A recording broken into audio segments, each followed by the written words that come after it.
So this dad was talking to his buddy, telling him how he was asking St. Joseph for help with home repairs. His friend was like, "Why St. Joseph?" And the dad replied, "Because every time I use a hammer, I need a miracle."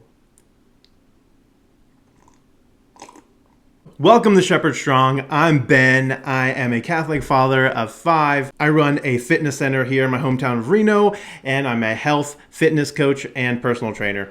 And today we're going to be talking about her.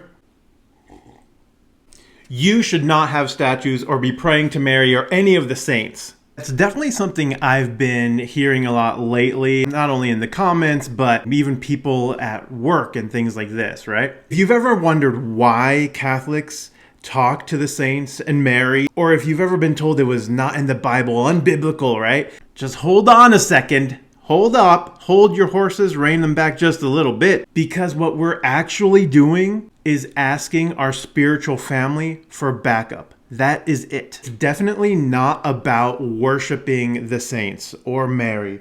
You know, we have our statues, yes? Oh no, you have a statue, you're an idolater. No.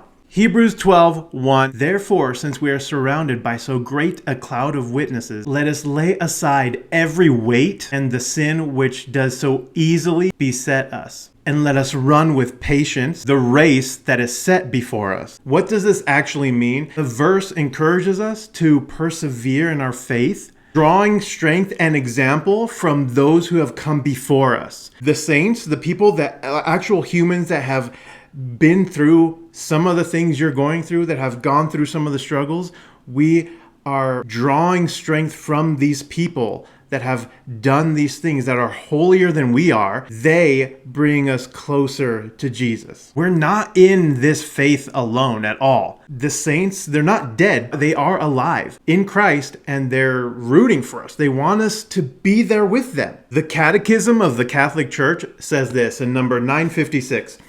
The intercession of the saints, being more closely united with Christ, those who dwell in heaven, fix the whole church more firmly in holiness.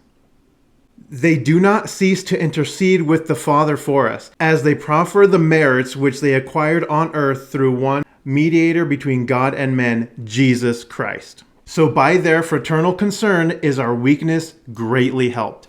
They are there to help us. We're not worshiping them.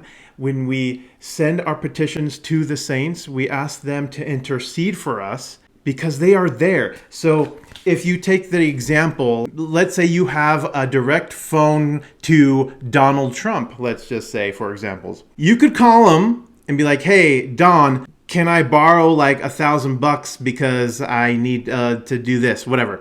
Okay. And he might call you back, tomorrow or the next day or whatever.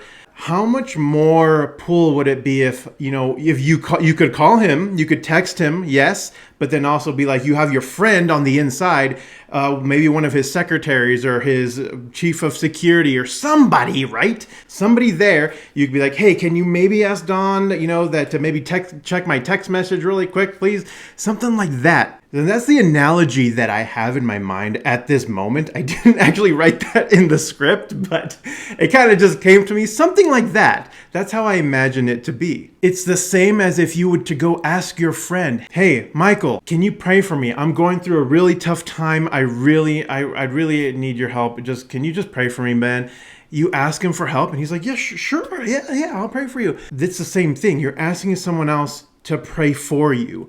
And you're okay doing that, right? Maybe you're not Catholic. I don't think you can tell me that you've never asked someone to pray for you. And most of the time, they don't even know what they're praying for, right? You're just like, hey, can you pray for me? And, "Oh, sure." And they never get the for what? Like, what is the what thing they're praying for, right? We're so quick to be like, "Yeah, sure, I'll pray for you, yeah." But with the saints and Mary, you can be specific. "Hey, Mary, I need help with this. St. Michael, I need help with this. St. Anthony, I need help with this. I need help finding my keys." Something, right? You're very specific. And you're even less specific with people here on planet Earth, and you're okay doing that, but not asking the saints for help, which are actually closer to Jesus himself. It's the same thing. You're asking your friends, except they're already in heaven, closer to God than we are. That's just the saints. Let's bring in Mama Mary into the situation, right? Because, okay, she's more than just Jesus' mother. Luke 1:28, I actually brought this verse up with a friend. Hail, full of grace, the Lord is with you. The angel Gabriel greets Mary in this very specific way. No other place in the Bible is it ever mentioned, is anyone ever greeted in this way. In the same book, Luke 1:48, all generations call me blessed. She's so special because she said yes to God in bringing Jesus into the world. She's not a goddess or anything like that. She's the perfect disciple, more perfect than any of the other 12. And she shows this even in the wedding of Cana when she says, do whatever he tells you. She tells the people, the servers, right? Do whatever he tells you. They asked her, and then she said, do whatever he tells you.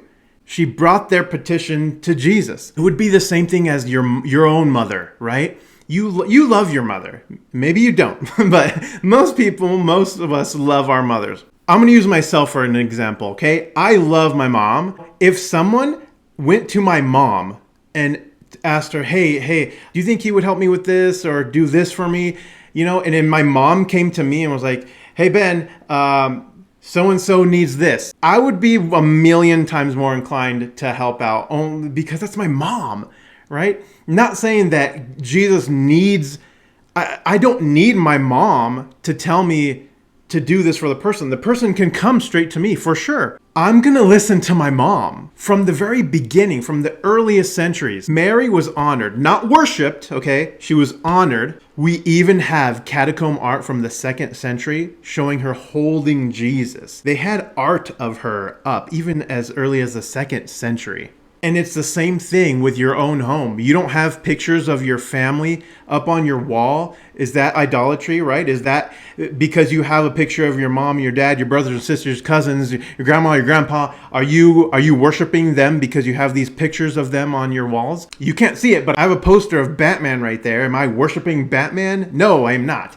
You can have these pictures. They help you keep them in mind. Why wouldn't you want to have a picture of Jesus here or Mama Mary to keep them in your mind so you're always thinking of them. You're always praying to Jesus. If there were no pictures of your family around, how often would you actually be thinking about them? Mary is our spiritual mother. Foot of the cross, Jesus said, behold your mother. And he's not only saying that to the disciples, he's saying that to us.